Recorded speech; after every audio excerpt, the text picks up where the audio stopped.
Okay, so initiating force. You're saying that that was part of the goals of the founding fathers. Now, Well, that's what okay, they tried to oppose. that's yeah, right. So, but from day one, um, in the United States, they they landed there and started implementing the private property system of from the UK from Britain, and that meant necessarily taking fencing off, putting lines around some land, and who were they taking that away from? That didn't come from that just wasn't theirs. Just because they happened to be there, that it was used by Indians, what is what they called them at the time. And through the century, they started just pushing more and more westward, kicking Native Americans off the land in order to facilitate this private property. So I would say that's force. I would say anytime you take what was once public land and saying this is mine now, that is absolutely force and coercion. And saying you can't come in here, this is mine. So the Indians is, yeah, that's often brought up. Didn't we steal land from the Indians? In in some cases, we might have, but Definitely did. in some cases, we might not have. So I don't think that if you're I mean, there's a question of what gives you the right to land. I mean, if you land on a continent and there's Jamestown, and you find a little island and there's no one there, at least not in the day you landed, let's say. I mean, do you have a right to take that land over? What if some Indian comes by once every 300 years to shoot a buffalo with a bow and arrow? Does he have now a right to that entire island because maybe once every 300 years he's going to come by and shoot an animal? I don't think it's obvious that he does. So I think we need to come up with a system of property rights and try to figure out, well, what is it that entitles you to some land? Did the Indians have a right to the entire continent? And so does that mean that no one could have ever come here? Did the Indians themselves even have a concept of rights? Did the Indians engage in millennia of tribal warfare where they slaughtered each other? If so, then The Europeans did that too. did they really have any greater claim than anybody else Well, they lived to there. the lands? Or should we be attacking the Indians for being savages given the way they treated each other? I think these are relevant questions. So I don't think it's obvious that we can just take for granted that what the Europeans did was entirely wrong and was stealing land. Maybe in some cases it was.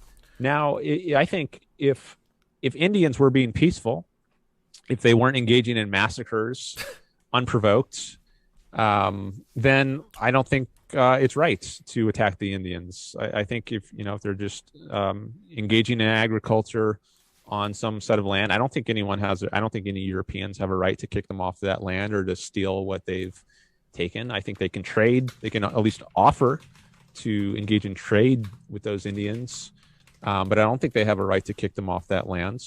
If they did kick them off that land, then I think that's a violation of their rights, and that shouldn't have been done.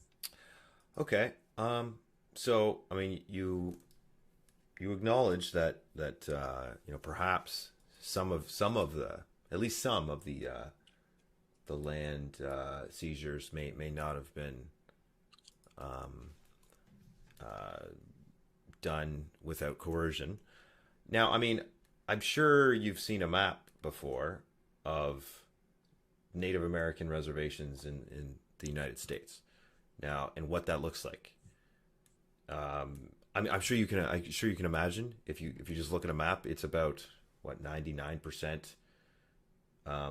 owned by the colonists currently now, and the Native Americans are left with tiny little parcels scattered around the mid and western United States. In fact, the East is almost entirely they wiped out.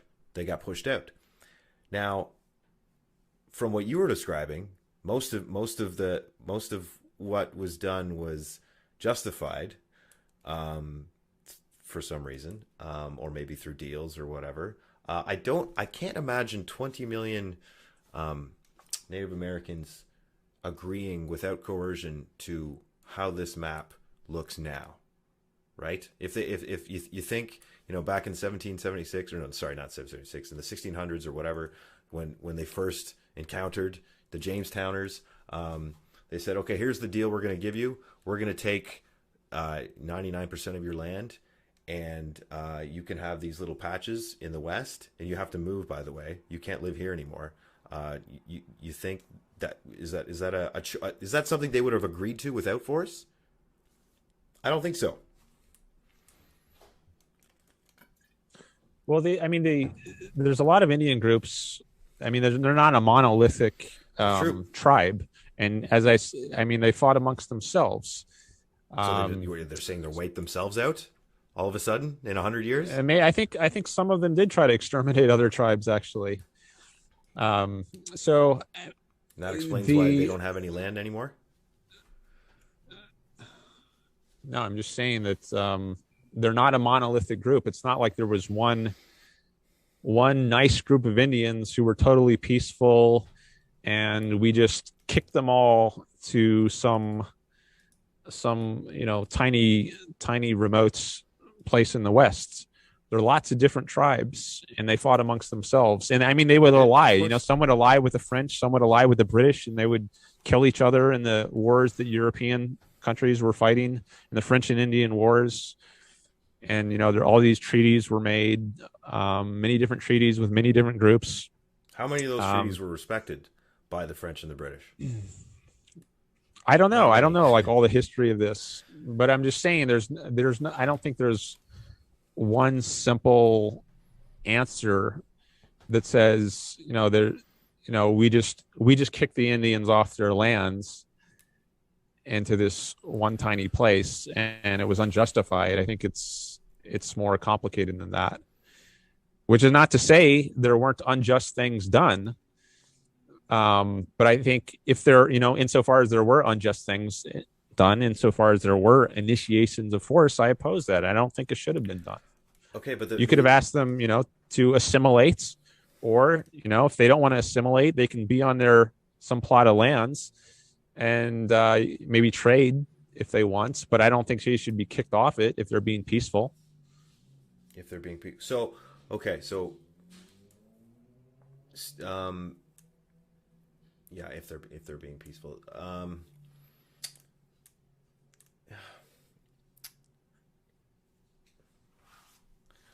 Shoot, I had something to say.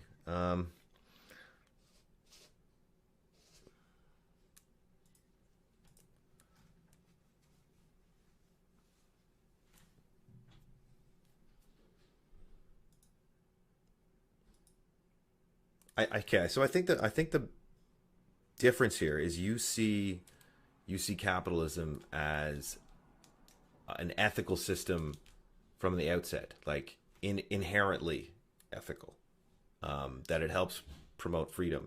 What I'm trying to explain to you is that capitalism emerges materially out of history, and it emerges a certain way. You can't do it without blood and theft and without expropriation. There's no version of capitalism that can come about any other way.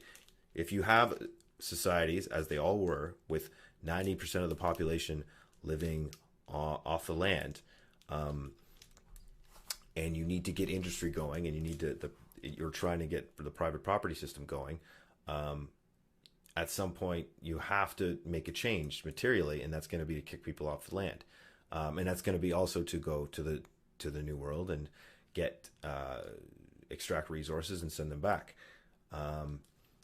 Now, so like, there is no modern United States or Britain without the colonies, because that's where the wealth, all that extra wealth came from, in order to get industry going, to get the factories off the ground, and the railroads and the steam, and and the mills.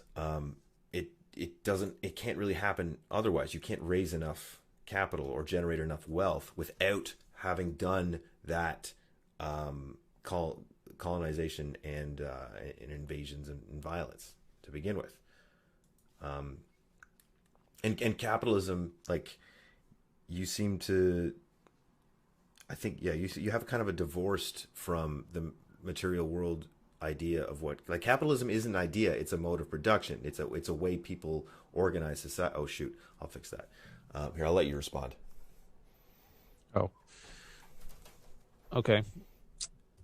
Well, I don't accept that capitalism has as part of it that you have to invade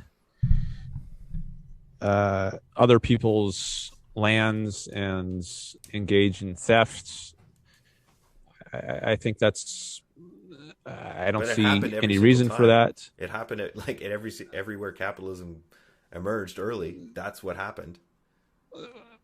The I mean, there's the fact that there was some instances of theft, which I'll grant, doesn't mean that it had to happen or that wouldn't have been better. I think it would have been better if there weren't. We could have had even a stronger system if they had respected rights all along. I think you get more value that way, more trading partners if you're not conquering people. Instead, you're treating them as respected equals, and you can trade with them. They'll be much better disposed towards you. It's in your interest to respect people's rights.